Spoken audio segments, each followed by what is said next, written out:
Salut Jean-Baptiste. Salut, ça va? Ça va bien et toi? Ouais, ça va bien. Ça Tu va nous bien. entends bien, tu nous vois bien, tout est OK pour toi? Yes, pareil pour toi, tu me vois bien, tu m'entends Eh bien? ben, c'est nickel. On a en même temps les questions et les réactions des internautes. Alors raconte-nous où tu es et surtout ce que tu fais. Je suis à Kiev, donc je suis arrivé lundi avec toute l'équipe de BFM TV. On est venu ici pour commémorer la première année alors ce que les Ukrainiens appellent l'invasion totale de la Russie. En fait, il faut savoir que pour les Ukrainiens, la guerre a commencé en 2014 et en fait, depuis un an, pour eux, c'est ce qu'ils appellent l'invasion totale. Donc, il y a plein d'événements à cette occasion et puis c'est un marqueur très important dans l'histoire récente de ce qu'on va appeler l'Europe géographique. Donc, du coup, on est là avec les équipes de BFM TV pour une édition spéciale tout à l'heure à 18h, de 18 à 20h. Et on est arrivé lundi parce que il y avait beaucoup de reportages, beaucoup de choses à enregistrer. On a essayé d'être le plus riche possible sur ce qu'on va mettre à l'antenne tout à l'heure. Donc alors tu disais tu es là depuis lundi. Raconte-nous Ouais. un peu ce que tu as vu et surtout qu'est-ce qu'on ressent quand on est sur le terrain et notamment. Bah en fait, tu as un truc déjà qui est étrange, c'est que en fait, tu pars de Paris et tu t'atterris en Pologne, puisqu'évidemment, il n'y a plus de vol qui arrive directement à Kiev. Donc, tu fais Paris-Varsovie. Ensuite, de Varsovie, le périple est loin d'être terminé parce qu'il faut prendre une voiture pour aller jusqu'à une ville qui s'appelle Chelm, qui est à une vingtaine de kilomètres de la frontière avec l'Ukraine. Et dans cette ville-là, tu montes dans un train de nuit. J'ai partagé d'ailleurs des stories pour montrer un peu à quoi ça ressemblait, mais c'est des compartiments, tu vois, un peu à l'ancienne et tu montes là-dedans et en fait le train part. Donc là, tu commences à rouler une demi-heure, trois quarts d'heure. Derrière, tu as les contrôles à la frontière polonaise de papier. Et ça dure 3 heures, les contrôles. En fait, tu as les autorités qui montent, qui regardent un peu tous les papiers, etc. etc. Le train repart, tu arrives à la frontière ukrainienne, recontrôle, et ensuite ça roule. Et nous, on est parti, tu vois, de Chelm à 23 heures, et on est arrivé à Kiev à 13 heures le lendemain. Donc là, tu arrives dans une ville en fait qui est une immense ville. Il y a 2,5 millions d'habitants. Évidemment, il y en a malheureusement plein qui sont partis. Et la ville, elle est magnifique. Tous les commerces sont ouverts, les bars, les restos, etc., etc. Le seul truc, c'est qu'en fait, bah, de temps en temps, tu vois des systèmes de défense anti-véhicules blindés, etc., dans les rues. Et puis, tu as les sirènes qui te préviennent qu'il y a peut-être une menace aérienne qui résonne. Alors, il y en a beaucoup, beaucoup, beaucoup moins aujourd'hui. Enfin, en ce moment, j'entends. Nous, on en a eu deux ou trois depuis le début de la semaine. Mais tu as vraiment ce feeling hyper étrange, quoi. Quand ça se met à sonner, tu regardes ce qui se passe autour de toi. Alors, les habitants de Kiev, ils descendent plus vraiment aux abris, pour dire la vérité. Mais du coup, toi, tu te dis, bah, qu'est-ce qu'on fait? Donc, tu suis. Il y a des boucles Telegram et des applications spécialisées qui te disent, bah, est-ce que c'est un missile? Est-ce que c'est un drone? Depuis combien de temps il est parti? Etc. etc. Et si tu juges que en gros, le danger est trop important, bah, tu vas te mettre à l'abri, quoi. Donc, tout ce feeling est un peu bizarre. C'est assez étrange. Et après, tu as l'autre truc qui est encore plus fou, c'est on est allé pour un reportage à Borodianka, qui est une ville pas loin de Boutcha, pas loin d'Irpin, qui était la ville la plus détruite de toute la banlieue de Kiev. Et là, tu as vraiment des immeubles qui sont ravagés, tout a été absolument détruit, les gens ont tout perdu. Donc, c'est euh, c'est assez puissant quoi, de rencontrer ces gens-là qui sont d'une résilience incroyable, qui ont parfois, je te dis, perdu leur maison, perdu des proches, etc., etc., etc., mais qui sont là encore avec le sourire, qui t'accueillent. Et franchement, c'est des moments qui sont assez forts. Et justement, toi qui, ben, depuis un an, relaie et raconte cette guerre en plateau ici à Paris, euh, c'est quoi les sensations que tu as eues justement en arrivant sur ce terrain-là et en découvrant ben, ce que tu nous racontes maintenant depuis un an? Comment on se sent?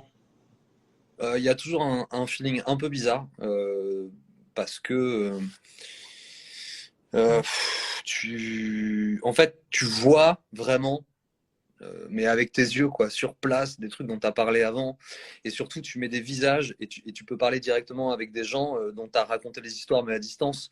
Là, à Borodianka, typiquement, on est allé visiter une maison reconstruite par les Nations Unies. C'est la maison d'une dame de 80 ans. Voilà, de la voir là, de pouvoir lui serrer la main, discuter avec elle, c'est vraiment des moments qui sont très très puissants. Je pense que n'importe qui, les gens qui nous regardent là, toi, enfin n'importe qui aurait été.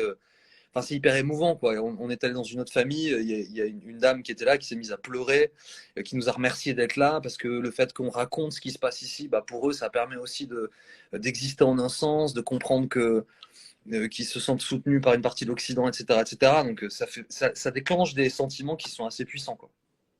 Et alors justement, je vais prendre une question d'un ou d'une internaute. C'est passé tellement vite Yes. que j'ai pas eu le temps de lire la personne qui t'avait posé la question. Mais en gros, c'est un peu ce qu'on se disait. C'est quoi ton ressenti et est-ce que tu as trouvé t'as retrouvé une population dévastée?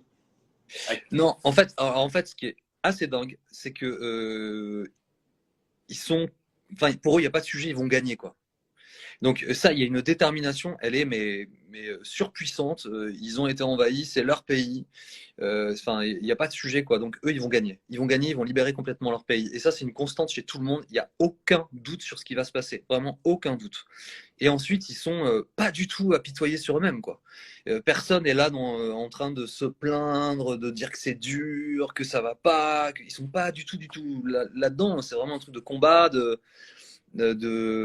résilience, de continuer à vivre, etc., etc. Donc c'est vraiment assez étonnant, quoi. Et en plus, ce que je te disais, mais ce qui se traduit dans les rues ici à Kiev, c'est que ça sonne, les alarmes. Donc toi, la première fois que tu as une alarme, tu te dis, wow, qu'est-ce qui est en train de se passer? Eux, ils descendent plus au bunker, quoi. Alors que la ville de Kiev a été touchée, qu'il y a un missile qui est tombé en plein centre-ville au cours de l'année, qu'il y a eu des morts dans la banlieue proche, etc.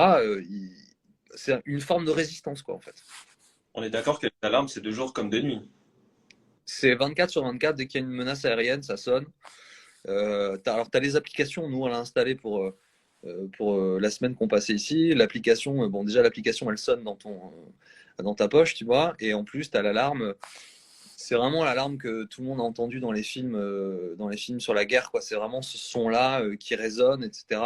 Ce que j'ai découvert ici, c'est qu'en fait, l'alarme, elle sonne qu'une fois. En fait, elle sonne une fois pour te dire, mets-toi à l'abri.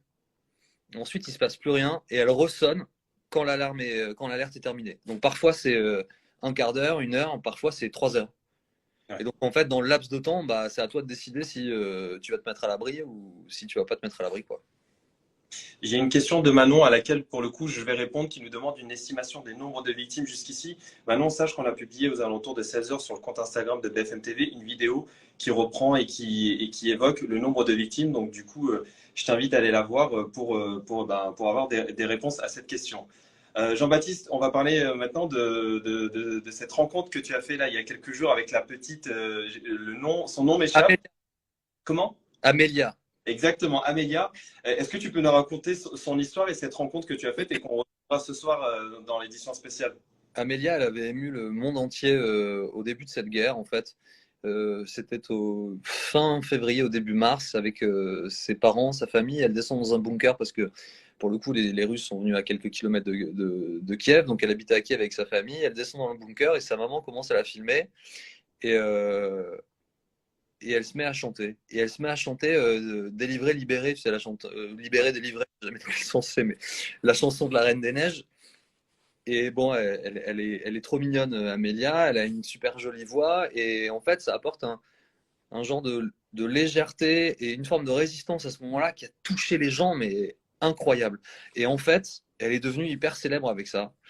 Sauf que la guerre donc fait son effet. La famille est séparée. Le papa, le frère d'Amélia reste à Kiev. Elle part avec sa maman en Pologne.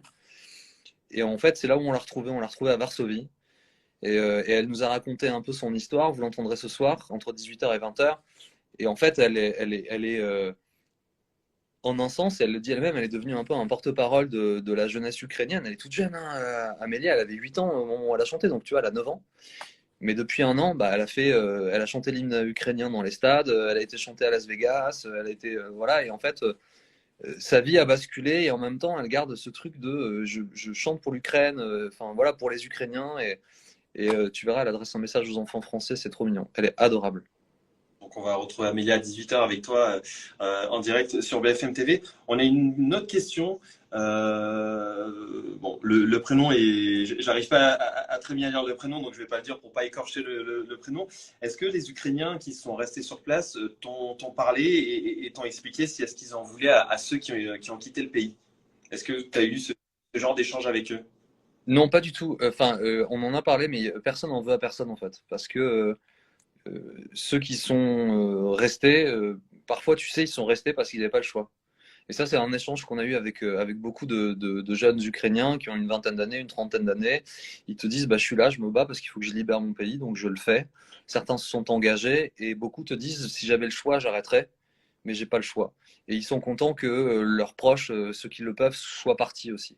Après, attention, il y a eu une vague de déplacements exceptionnels. Sur le pays, il y a 5 millions de déplacés sur une population de 40 millions. Donc tu vois, tu as plus de 10% de la population qui a dû quitter son domicile. Il y en a beaucoup, beaucoup, des centaines de milliers qui ont quitté le pays, mais il y en a beaucoup qui sont revenus, hein. Donc sur ce truc-là, en fait, tu te rends compte qu'il y a un attachement viscéral et que il y a vraiment une solidarité entre tous. Il n'y en a pas qui sont là, qui restent pour se battre et qui jugent ceux qui sont partis. C'est pas du tout ça. On a une autre question. Alors, je vais arrêter 2 secondes de fil. Les Ukrainiens sont-ils contents d'être aidés par d'autres pays?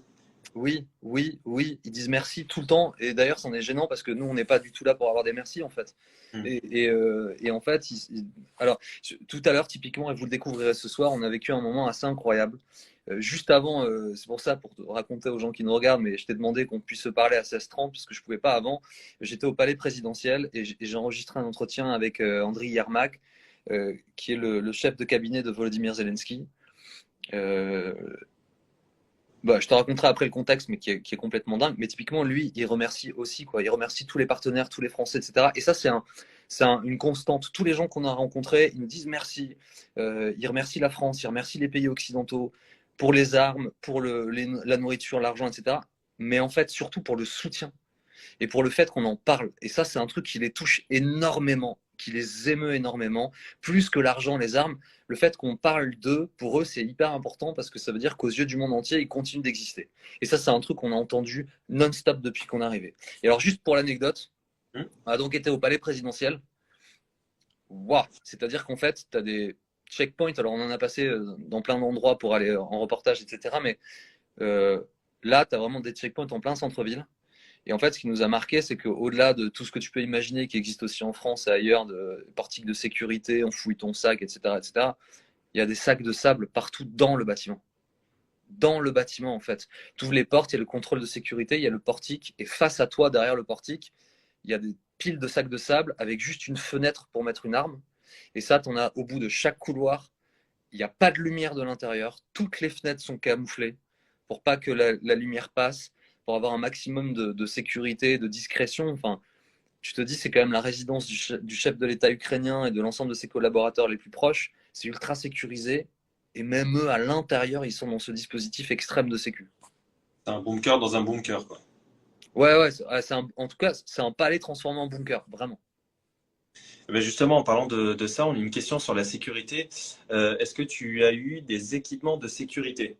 Comment ça se passe, vous, en tant que journaliste, en tant que Français, en tant qu'Occidentaux, votre sécurité? Alors, déjà, il ne faut pas confondre, et ça je tiens à le dire, c'est hyper important parce que ça me permet de rendre hommage à toutes les équipes de BFM TV qui depuis un an sont sur le terrain. Ça me permet de saluer la mémoire de Fred Leclerimoff qu'on a perdu à Lysychansk il y a 6 mois. Moi je suis pas reporter de guerre. Donc là je suis venu cette semaine faire des reportages, présenter l'émission de ce soir, rencontrer des gens, mais il y a des gens, tu sais, pour BFM TV, pour d'autres chaînes françaises du monde entier, des télés, des radios, etc., de la presse écrite, qui viennent ici, qui racontent ce qui se passe. Beaucoup vont sur le front. Nous, on n'a pas été sur le front. Mais beaucoup vont sur le front et continuent de raconter cette histoire. Euh, que tu ailles sur le front ou pas, quand tu vas dans un pays en guerre, tu as des formations qui sont obligatoires. Donc on a appris à soigner des blessures d'urgence avant de partir. On a appris à faire des garrots, on a appris à cautériser des plaies, on a appris, etc., etc. On a appris à avoir les bons réflexes en cas de bombardement. Et on a, parce que c'est obligatoire, un gilet pare-balles, un casque qui sont toujours proches de nous. Et on a un truc qu'on a découvert aussi, mais ce que les officiers de sécurité appellent un sac 48 heures, en fait. C'est un sac à dos. Et ça, on doit toujours, toujours l'avoir avec nous où qu'on aille. Et dans le sac à dos, tu as des barres de céréales, de l'eau, une lampe, une bougie, ta trousse de secours, etc., etc. Et ce sac, en gros, il est fait pour, s'il se passe quoi que ce soit de dramatique, pendant 48 heures, tu peux survivre, te mettre à l'abri en attendant que quelqu'un vienne te chercher, puisque évidemment, s'il se passe un truc grave, les autorités sur place, elles ont autre chose à faire que s'occuper des journalistes, quoi, tu vois. Ok. Eh bien, écoute, Jean-Baptiste, on va te laisser parce que tu Merci. dois te préparer. On te retrouve déjà à 17h dans BFM Story pour un duplex, j'ai cru comprendre. Et ensuite à 18h, de 18h à 20h pour une édition spéciale en direct de Kiev. Il y a plein de questions. On aurait adoré te les poser. Mais ce qu'on te propose, c'est de faire un débrief quand tu rentres d'Ukraine. Ouais, avec plaisir, avec plaisir. Et là, pour vous dire, en fait, je vais foncer parce qu'il y a on a fait toute l'émission, tu sais, on a tout fabriqué. Donc là, il y a toute l'équipe et il y a une grosse équipe qui m'attend. On va dérouler toute l'émission de ce soir qu'on va vous proposer. Et on se retrouve tout à l'heure à 18h en direct de Maïdan. Et d'ailleurs, pour petite info, si vous voulez faire les malins à la maison, ou en tout cas utiliser le truc correctement, Maïdan, ça veut dire place. Donc ici, tout le monde connaît Maïdan, évidemment, mais si tu dis place Maïdan, ça veut dire place, place. Donc en fait, c'est la place de l'indépendance. Donc je serai en direct de Maïdan tout à l'heure à 18h avec les invités, toutes les équipes. On vous présentera le travail qu'on a fait cette semaine et j'espère qu'il vous permettra voilà, d'en savoir plus et de comprendre mieux ce qui se passe depuis un an ici. Eh ben, écoute, merci beaucoup Jean-Baptiste. Merci Abder. Merci à toutes et à tous. Rendez-vous à 18h et à très vite. Yes. Ciao, ciao. Salut, ciao.